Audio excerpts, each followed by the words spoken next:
사랑의 예수님, 네, 소개받은 흑석동 가톨릭 성서 모임에서 소임을 하는 서유경 마리스텔라 준영입니다. 네, 여러분들 뵙게 돼서 정말 기쁘고 감사합니다. 대림 2주 토요일을 맞아서 여러분들 한 분 한 분에게 필요한 은총 충만하게 해주시기를 바라는 마음으로 함께 하겠습니다. 성부와 성자와 성령의 이름으로. 아멘. 좋으신 사랑의 아버지 하느님, 올 한 해 우리의 많은 기다림들 안에 함께해 주심에 감사드립니다.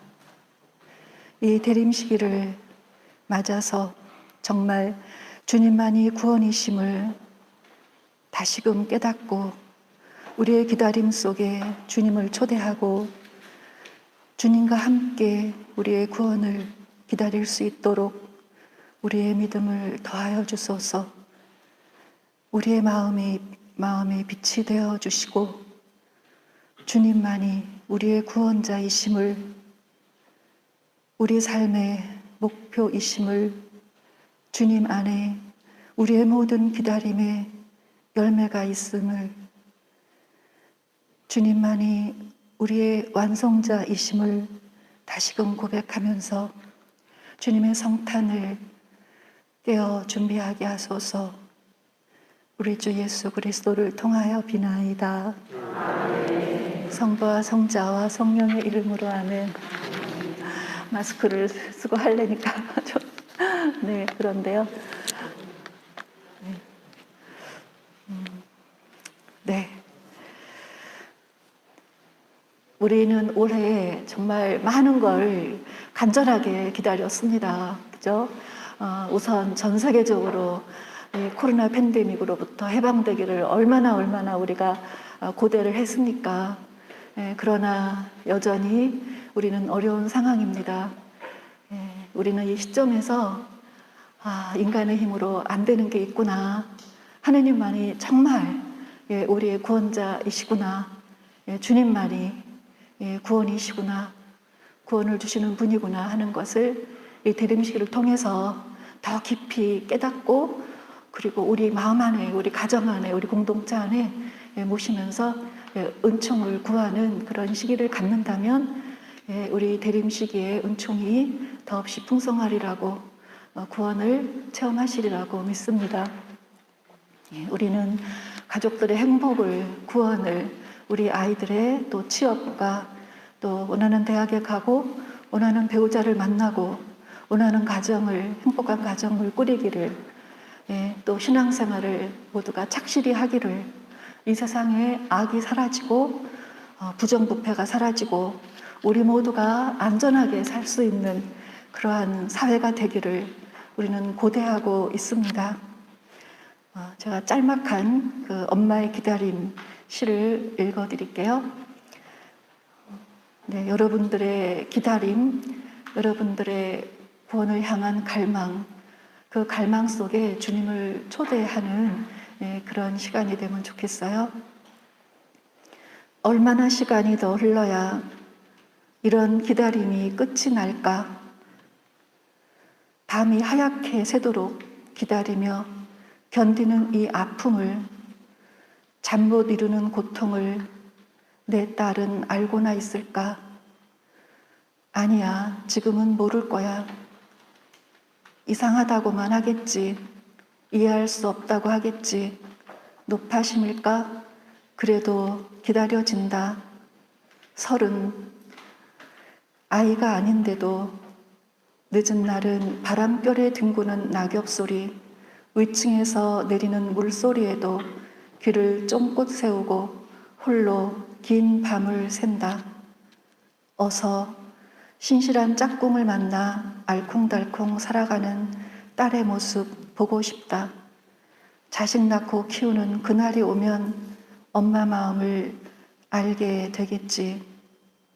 네, 우리는 한 살 더 먹기 전에 올 한 해의 이 마지막 달에 주님의 성탄을 기다리고 대림 시기를 지나면서 우리 한 사람 한 사람의 이 기다림이 나만의 기다림이 아니라 무엇보다 주님께서 우리 안에 함께 하시면서 주님께서 우리와 함께 기다리신다는 것, 주님께서 우리의 구원을 주시고자 우리의 마음을 두드리고 함께 하고자 우리보다 더 자식을 사랑하는 부모님 마음보다 더 기다리신다는 것을, 우리의 기다림 더불어 우리를 기다리시는 하나님의 기다림도 같이 묵상을 하면 좋겠어요. 대림식에 우리가 대림초 한 개씩 불을 붙이면서 더욱더욱 주님께 가까이 가고자 합니다. 주님이시야말로 세상의 빛, 루멘 젠시움, 인류의 빛이십니다. 빛은 어둠을 밝혀줍니다. 제가 대전교구에 있었거든요. 거기에서 제 청주교구 소속 영동성당, 강원도가 아니라 충북 영동성당에 40주간 요청을 받고 저희가 출강을 1년 동안 하게 됐었어요. 영동 가보셨어요? 네. 근데 대전에서 거기 가는 그 길이 고속도로를 빠져나가고 나면 이제 산과 산 사이를 지나가야 되는 시골길이죠. 시골길을 도로로 만든 거죠. 좀 무서웠어요. 밤에 강의를 해야 되는데 갈 때도 좀 무섭지만 올 땐 더 무서웠어요. 왜냐면 10시쯤 끝나서 오려면 캄캄해요. 차도 없어요. 어떤 때 저 혼자 한 10분을 가요. 그렇게 캄캄한 그런 길을 가는데 어쩌다가 차 한 대가 지나가면 너무나 반가운 거예요. 그리고 비춰주는 그 불빛이 제가 가야 할 길을 볼 수 있기 때문에 훨씬 더 안도감이 생기고 훨씬 더 도움이 됐던 기억이 있습니다. 제가 어느 날 이제 여기 오는 길에 무섭다. 그 장례식장이 3개나 있던데요. 그랬어요. 장례식장이 3개나 있더라고요. 그래서 더 무서웠어요.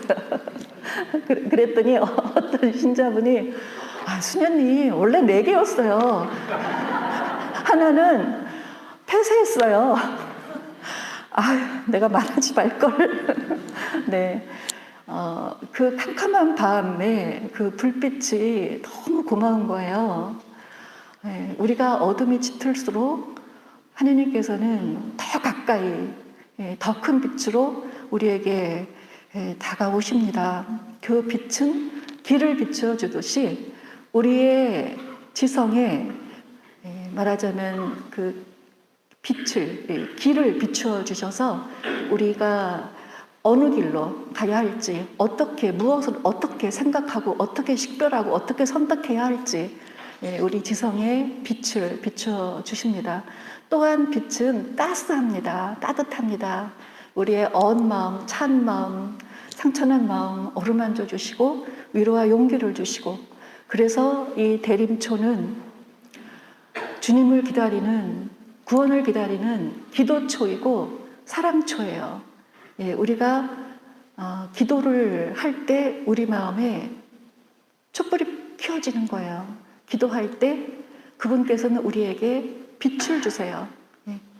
하느님의 뜻을 밝혀주시고 어떻게 가야 할지, 무엇을 어떻게 생각하고 어디를 향해서 어떤 걸음으로 가야 할지 길을 밝혀주시고 또 우리의 마음에, 우리의 의지에 위로와 용기와 힘을 주시고, 그래서 기도를 함으로써 우리는 마음의 대림초를 켜고 또 대림초를 켤 때 주님의 사랑이 우리의 마음을 덮여주고, 그래서 우리가 마음을 열고 더 사람들의 손을 잡고 함께 주님께 나아갈 수 있게 도와줍니다. 히브리어로 기다린다고 하는 것은 카바라는 단어인데 함께 이렇게 묶어주는 그런 의미가 있어요.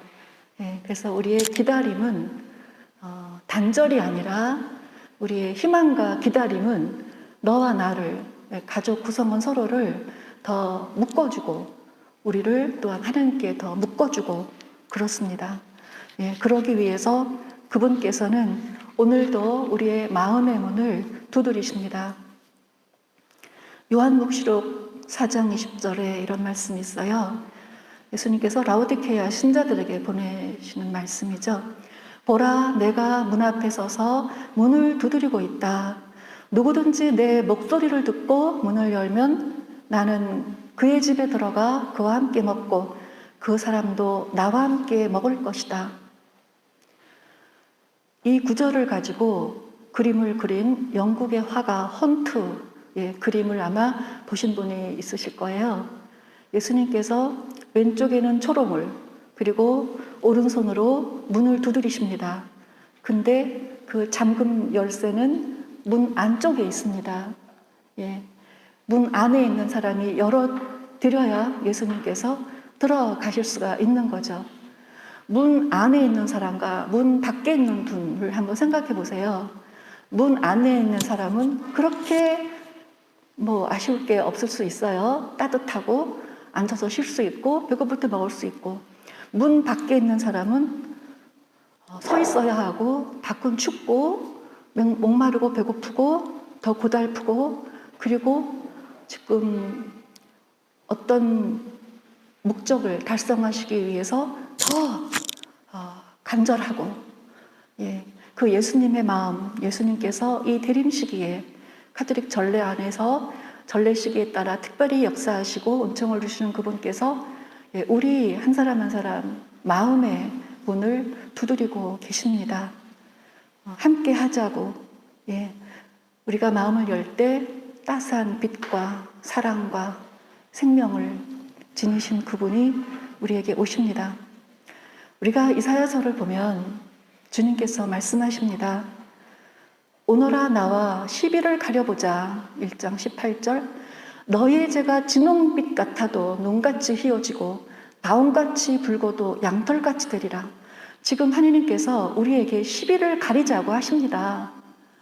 소송을 제기하십니다.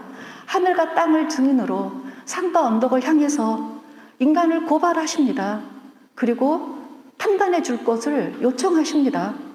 하느님이 잘했는지 인간이 잘했는지, 하느님의 사랑이 큰지 인간의 사랑이 큰지 판단해 달라고 하십니다. 시비를 가리자고 하십니다.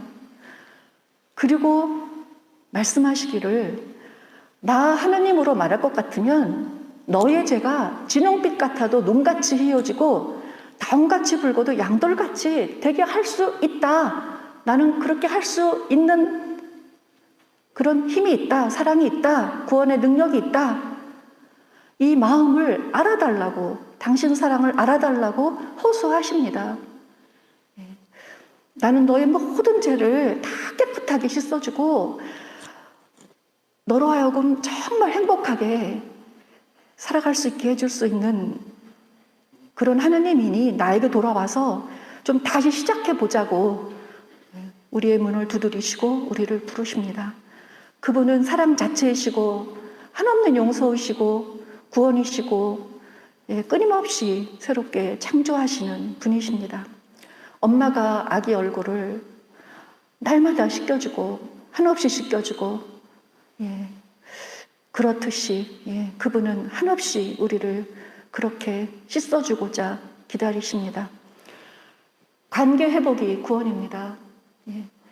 우리가 왜 어둠을 체험하는가? 관계가 깨지니까.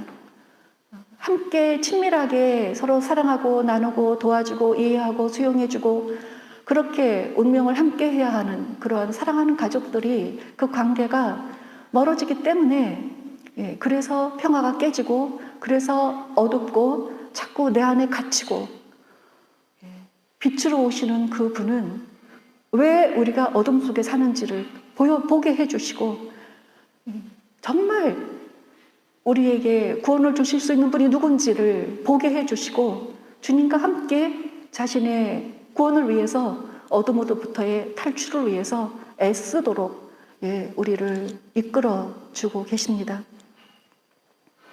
너희가 나를 찾으면 나를 만나게 될 것이다. 온 마음으로 나를 구하면 내가 너희를 만나주겠다. 주님의 말씀이다. 그러면 내가 너희 운명을 되돌려 주어 이곳 예루살렘으로 너희를 다시 데리고 오겠다. 원래의 자신의 고향, 자신의 집, 하느님과의 올바른 관계를 살아갈 수 있는 그 도성으로, 그 에덴으로 내가 너를 다시 불러오겠다. 하느님께서 인간을 창조하시고 에덴에 두셨습니다.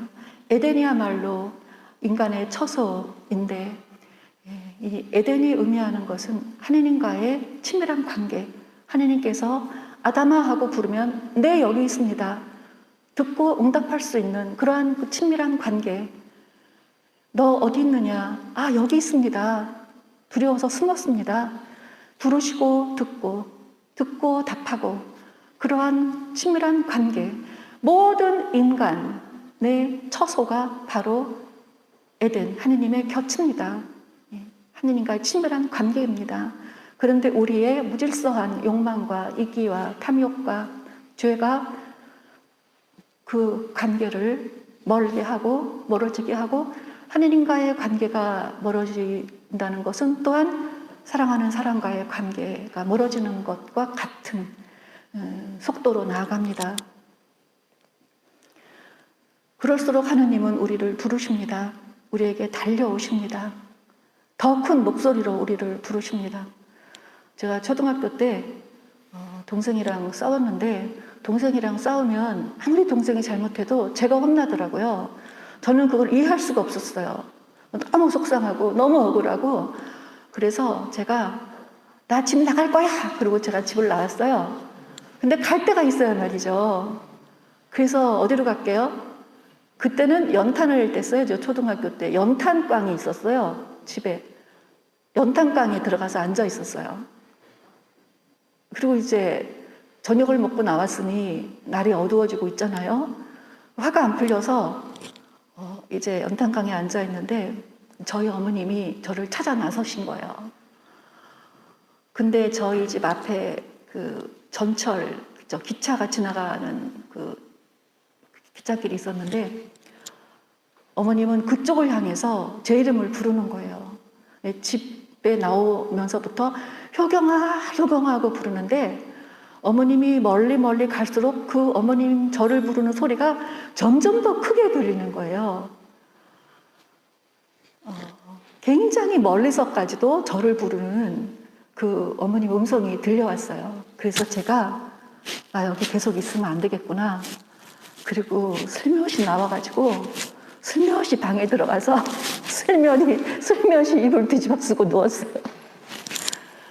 근데 저를 찾다가 들어오신 어머님한테 효경이 들어왔다고 하니까 들어왔냐고 이제, 그리고 안심하고 들어오시는 그러한 인기척을 느꼈어요. 우리가 멀어지려고 할수록, 마음을 다루려고 할수록 하느님은 더 큰 소리로 우리를 부르십니다. 특별히 대림 시기가 은총의 시기라고 하는 것은 하느님께서 더 가까이, 더 큰 구원의 선물을 가지고 우리 한 사람 한 사람에게 오시기 때문에 이 대림 시기가 은총의 시기라고 하고, 특별히 우리가 판공성사를 보고 고해성사, 성체성사, 여러 가지 자선, 또 여러 가지 활동을 통해서 더 관계 회복을 위해서 애를 쓰는 거죠. 아우스틴 성인이 말씀하시기를, 인간의 협력 없이 인간을 구원하시는 하느님은 인간의 협력 없이 인간을 창조하신 하느님은 인간의 협력 없이 인간을 구원하지 않으신다. 우리의 구원을 위해 우리 자유의지의 노력이 필요하다는 그러한 말씀이죠.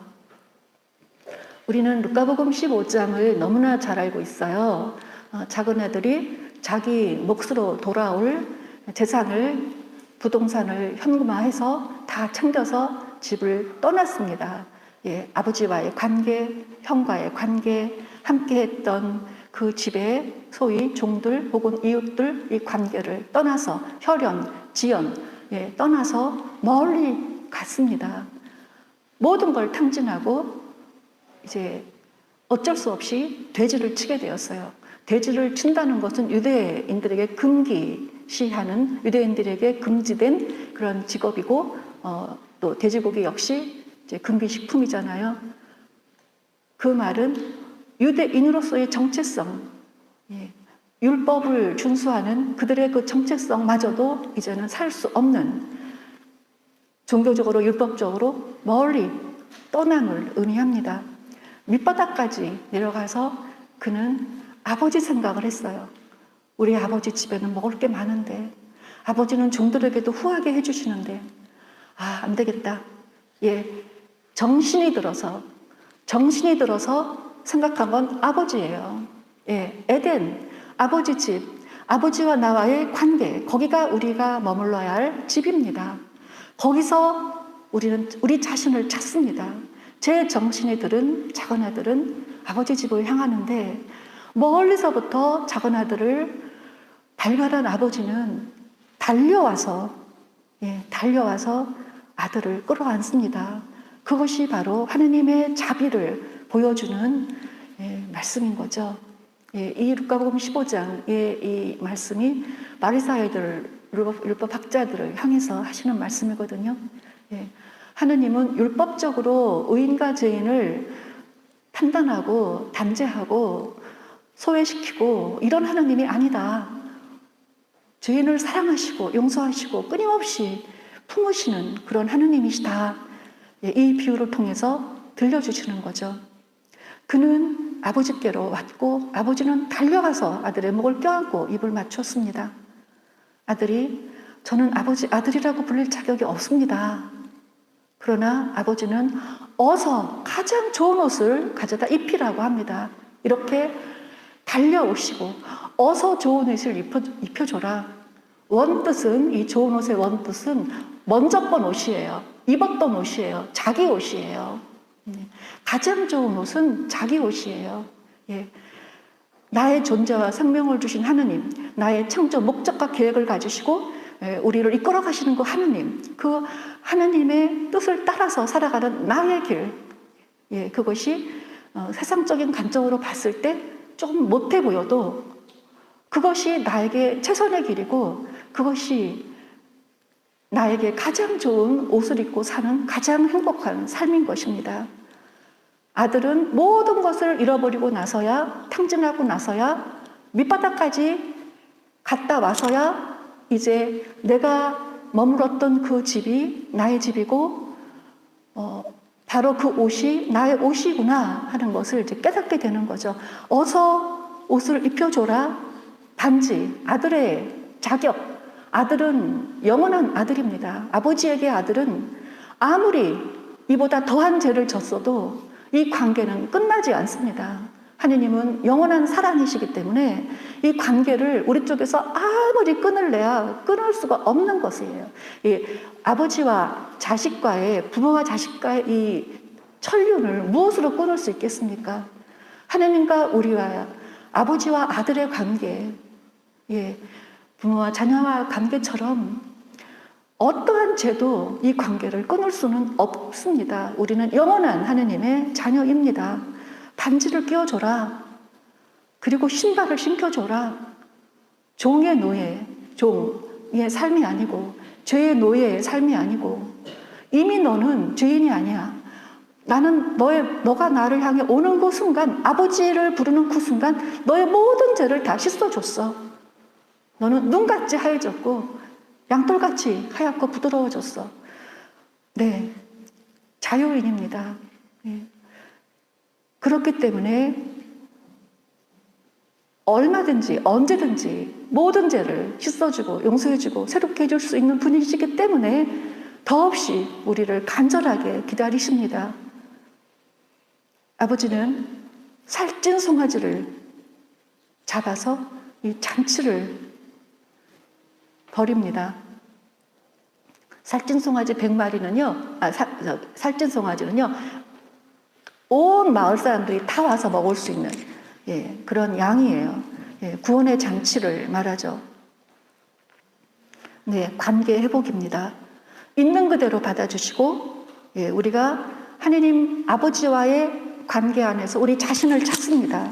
그리고 하느님과 올바른 관계 안에서 이제 형제 관계를 회복하게 되고 이웃과의 관계, 또 불목했던 사람과의 관계를 회복하게 됩니다. 하느님의 은총으로 은총으로. 여기 십자가를 보니까 네, 미사 봉헌하면서 참례하면서 생각했어요. 방일동 성당은 365일 대림식이 같다. 예수님의 저 부활하신 예수님의 저 구원의 빛이 빛이 365일 여러분들을 비추고 있고 그렇게 사랑과 자비를 은총을 베풀고 있구나. 저 빛이 아주 인상적입니다. 은총의 햇살이라고 느껴집니다. 큰아들은 화가 나서 아버지라고 부르지도 않고 아우 취급도 안 하고 저 당신의 아들이 오니까 이렇게 하십니까? 당신의 아들이라고 그러한 호칭을 통해서 이제 이 관계가 깨진 거를 말해주죠. 그러나 아버지는 너의 아우는 죽었다가 살아났다. 아우, 형과 아우의 관계를 회복시켜 주십니다. 가족이 집을 나가면 기다리는 게 당연하죠. 기다리는 사람이 있어야 합니다.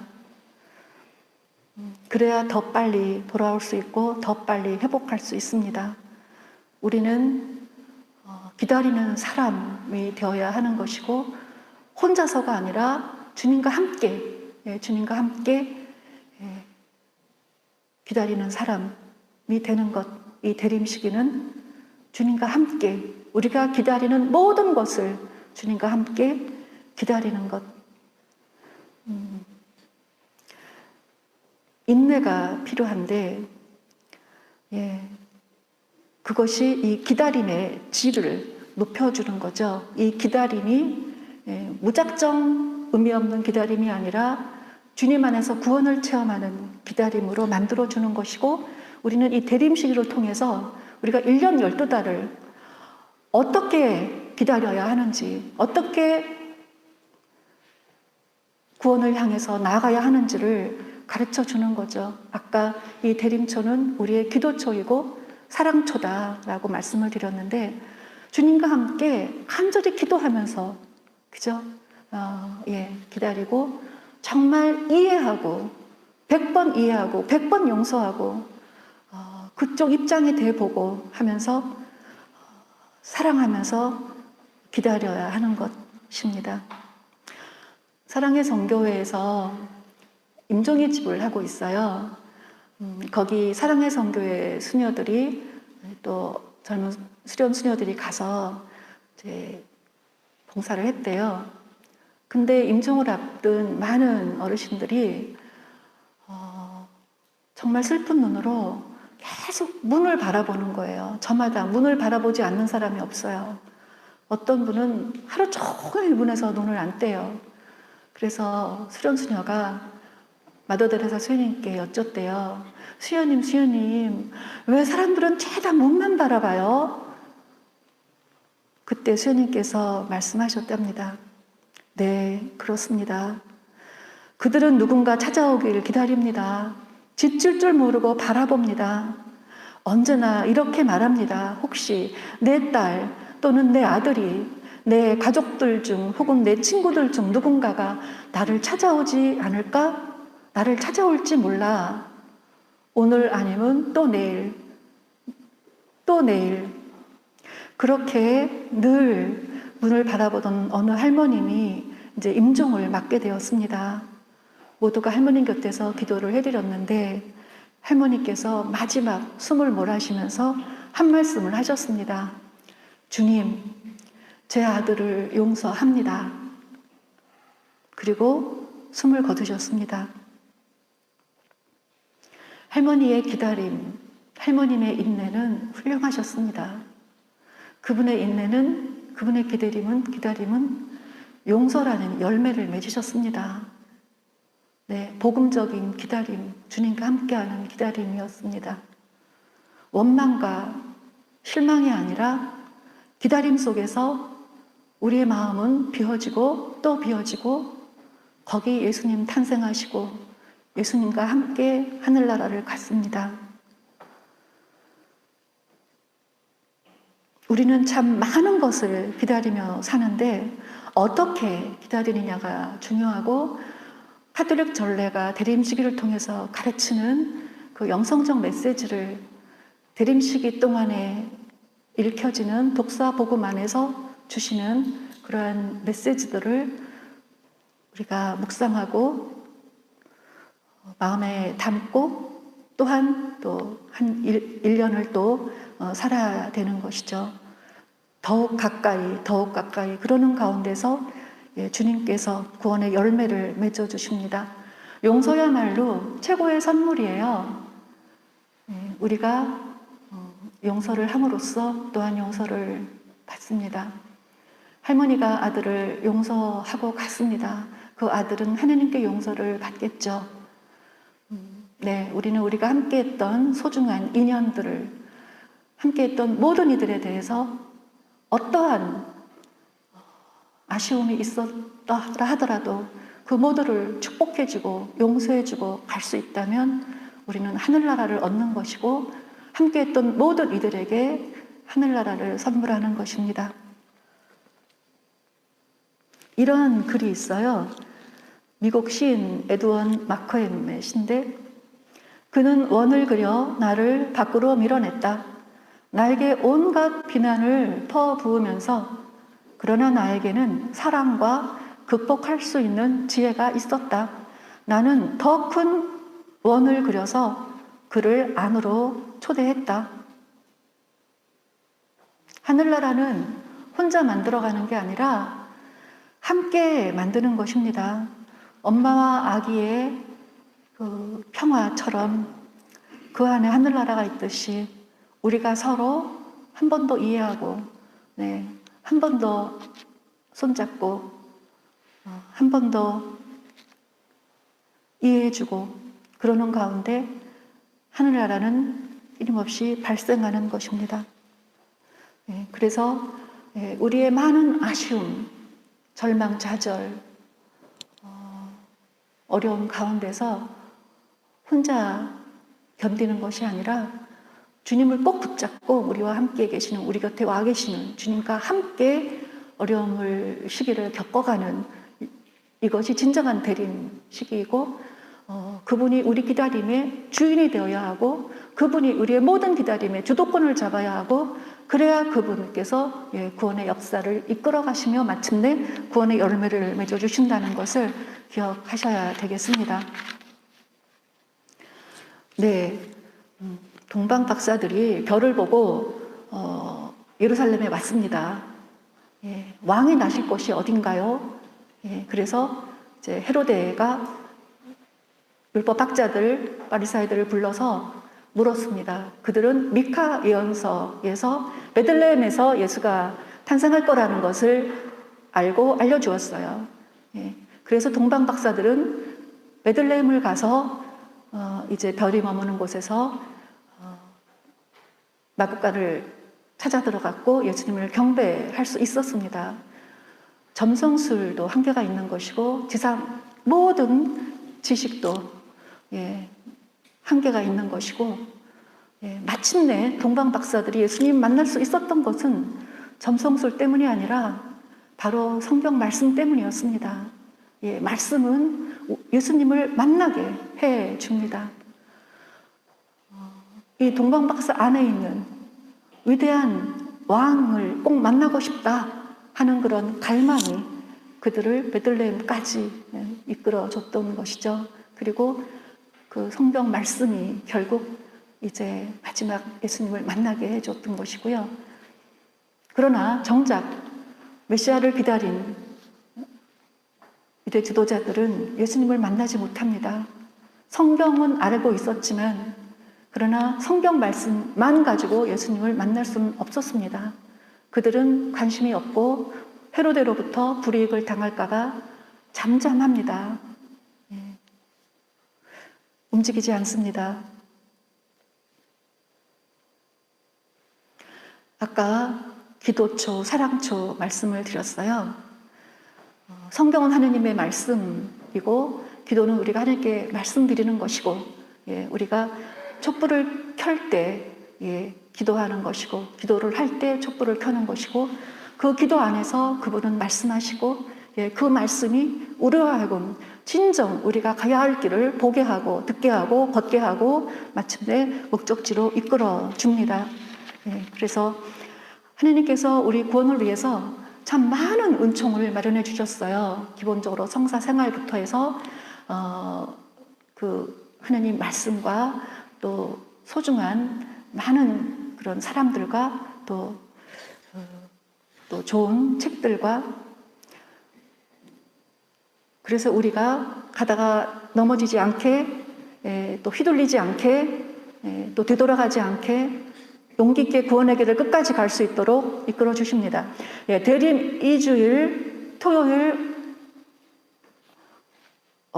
대림 2주일 토요일, 오늘 복음이죠. 오늘 복음에서 엘리야에 대해서 사람들은 그를 알아보지 못하고 제멋대로 다루었다. 그처럼 사람의 아들도 그들에게 고난을 받을 것이다. 빛이신 그분께서 세상에 오셨지만 세상은 그분을 받아들이지 않았습니다. 예수님께서 오신 세상이 그렇고 지금도 그렇습니다. 대림이주일 목요일 복음에 예수님께서 세자 요한에 대해서 말씀하셨어요. 세자 요한 때부터 지금까지 하늘나라는 폭행을 당하고 있다. 폭력을 쓰는 자들이 하늘나라를 빼앗으려고 한다. 마테오 11장 12절. 세상은 빛과 어둠이 공존하는 그러한 세상이고 우리는 이 세상에서 살고 있습니다. 예수님께서도 이 세상에 오셨고, 그리고 어둠의 세력을 물리치시고 마침내 세상을 이기셨습니다. 예수님께서 당신의 삶을 통해서 우리가 어떻게 어둠과 대적해야 하는지, 어두운 세상에서 마침내 세상을 이겨야 하는지를 가르쳐주고 계십니다. 예수님의 강야 유혹에서 첫 번째 유혹은 빵에 대한 유혹이죠. 소유물, 재물. 어떤 유혹이냐면 나만 먹고 싶은 거, 나만 잘 먹고 싶은 거, 우리 식구들만 잘 먹고 살고 싶은 거, 옆에서 굶주리는 사람 나눠주고 싶지 않은 거, 우리의 소유물들에 대해서 빵뿐만 아니라 우리가 가진 모든 건강, 시간, 재산, 우리의 재능, 이 모든 것, 우리만을, 나만을 위해 쓰고 싶은 거, 이것이 빵의 유혹이죠.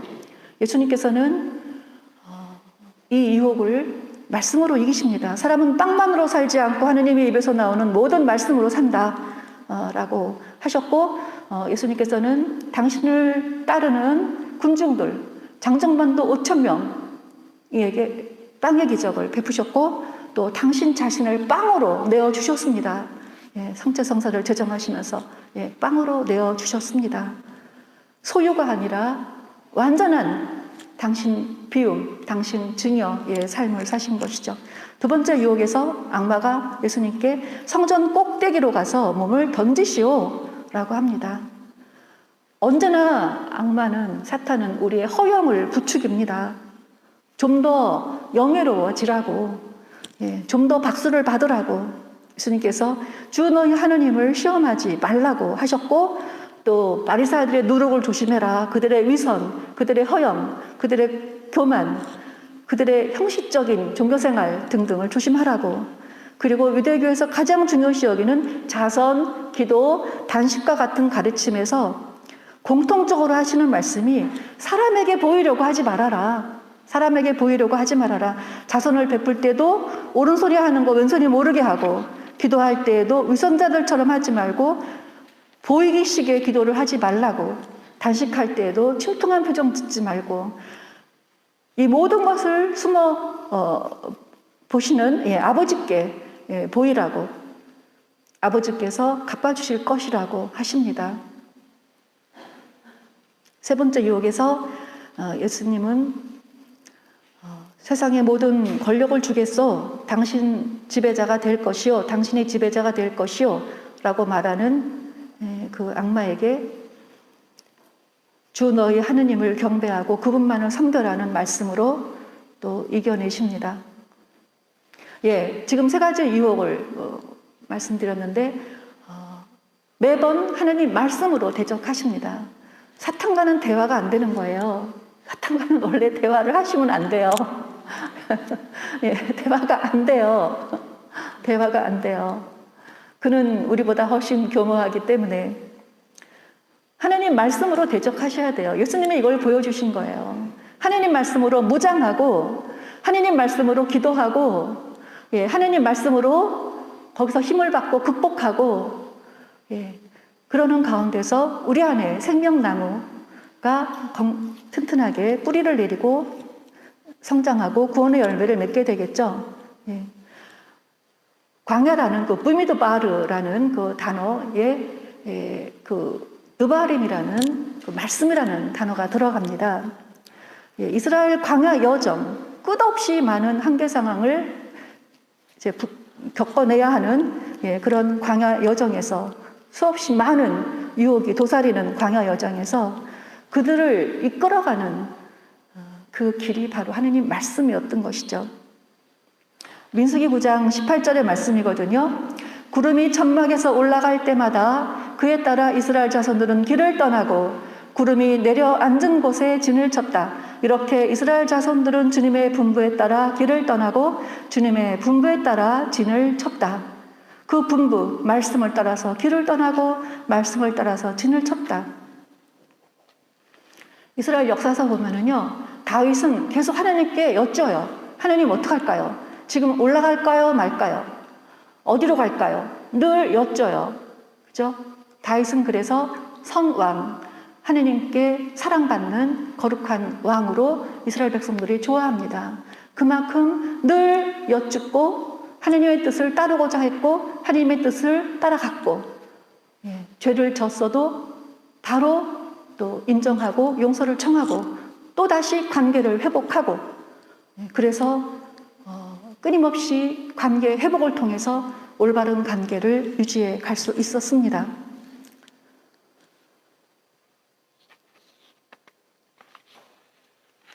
하느님께서 우리 각 사람에게 주실 말씀이 있어요. 이렇게 미사성자 안에서 우리가 함께 하느님 말씀을 듣고 이제 성찬례를 봉헌하는데 또 우리 각 사람에게 특별히 주실 말씀이 틀림없이 있다고요. 우리 하나하나를 그분은 부르시거든요. 예수님께서도 공생활을 하시면서 새벽에 일어나 외딴 곳으로 가셔서 기도하셨다. 예수님 홀로 아버지께 드릴 말씀이 있고 아버지께서 예수님께만 주실 수 있는 말씀이 있고 그래서 우리는 또 따로 하느님께 기도하는 기도 시간을 또 마련해야 된다는 거죠. 하느님이 나에게 주시는 그런 말씀을 통해서 우리는 지혜를 얻고 용기를 얻고 올바로 식별하고 올바른 길을 또 힘있게 끝까지 갈 수 있기 때문입니다. 우리 제2차 바티칸 공예문헌에서 성경을 읽을 때는 하느님과 인간의 대화가 이루어지도록 기도가 따라야 함을 명심해야 한다. 우리가 기도할 때는 하느님께 말씀을 드리는 것이고 우리가 하느님 말씀을 들을 때는 그분의 말씀을 듣는 것이기 때문이다. 우리는 성경을 통해서 하느님 말씀을 듣고 기도를 통해서 나에게 주시는 또 하느님 말씀을 듣습니다. 그 말씀이 곧 빛이고 사랑이고 생명이고 우리의 길인 것입니다. 오늘 저녁부터 이제 저녁 미사부터 여러분들은 대림 3주일을 자선주일을 맞이하시게 됩니다. 회심의 열매는 이웃사랑으로 나타납니다. 그래서 대림 1주, 2주를 지나고 이제 3주일 때는 특히 우리가 가진 것을 또 이웃과 나누는 그런 자선주일로 지내면서 사랑을 실천합니다. 우리가 빛이 되는 것이고 우리가 사랑이 되는 것이고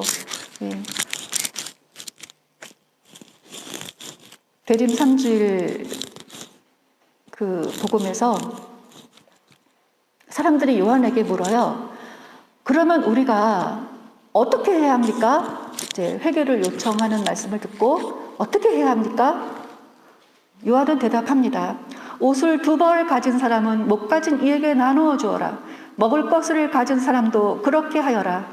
세리들도 세례를 받으러 와서 그에게 스스님 저희는 어떻게 해야 합니까? 하자 요한은 그들에게 정해진 것보다 더 요구하지 마라 하고 일렀다.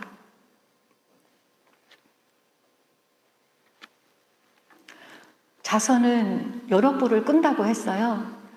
우리가 잘못한 것들, 이웃에게 상처 준 그런 것들 등등 우리가 이제 회심하는 성찰하면서 뉘우쳐지는 그런 부분들에 대해서 자선을 통해서 기억 갚는 의미가 있는 것이죠. 회개는 말로 하는 게 아니라 새로운 삶의 방식을 선택하는 것입니다. 더 큰 선을 행하는 게 진정한 회개입니다. 이제까지 선하게 살지만 특히 더 큰 선을 행하는 것, 이것이 진정한 회개입니다. 제가 첫 소원하고요, 압구정 성당에 갔어요. 파견돼서 나갔어요. 그때는 압구정 성당이 1981년도인가 봐요. 오래됐죠. 그때는 상가 건물이었어요. 상가 건물이어가지고 이렇게 미사 끝나고 이렇게 나가면 저 앞쪽에는 이제 개신교의 예배가 끝나가지고 목사님과 신부님이 같이 복도에 서서 인사를 해요. 그럴 때도 있었고, 또 아래층에는 짜장면 집인 거예요. 그 12시쯤 되면 짜장면 냄새가 올라와가지고 신자분들이 분심을 좀 했겠죠. 그죠? 그 압구정 성당에 있었어요. 그리고 우리 수녀원은 현대아파트 13동이었어요. 작은 평수. 거기서 이제 큰 수녀님하고 저랑 둘이서 출퇴근을 했는데 한 10분 걸어갔어요. 성당까지, 상가 건물까지. 첫 선하고 이제 첫 번 본당을 파견에 나가가지고 더 거룩했겠죠. 이제 월요일날 휴일날이 돼가지고 오늘은 성당에 가서 기도도 좀 하고 제2방 청소를 해야겠다. 그리고는 조그만 도시락을 싸가지고 성당을 왔죠. 그리고는 이제 문을 걸어 잠그는 걸 잊어버리고 열심히 제2방 청소를 하고 있는데 누가 밖에서 수녀님 하고 부르는 거예요. 놀라가지고 나와보니까 요즘 말로 행여자인 거죠. 이 성당을 들어온 거예요. 들어와서 저를 이제 사람 인기척이 있으니까 이제 제2방 쪽으로 와서 저를 부른 거죠. 수녀님. 그래서 아니 어쩐 일이세요? 그랬더니 수녀님, 저는 지금 너무 배가 고픕니다. 먹을 것이 좀 없습니까? 그러는 거예요. 근데 저는 걸어서 성당을 왔고 돈도 한 푼도 없었고 제가 가진 거는 도시락 한 개밖에 없었어요. 제가 먹을 도시락. 네, 하루 종일 기도하고 제2방 청소하려고 준비해온 도시락. 그래서 제가 형제님, 저는 지금 도시락 한 개밖에 없는데 그거라도 드시겠어요? 그랬더니 네 그러더라고요. 그래서 드렸죠.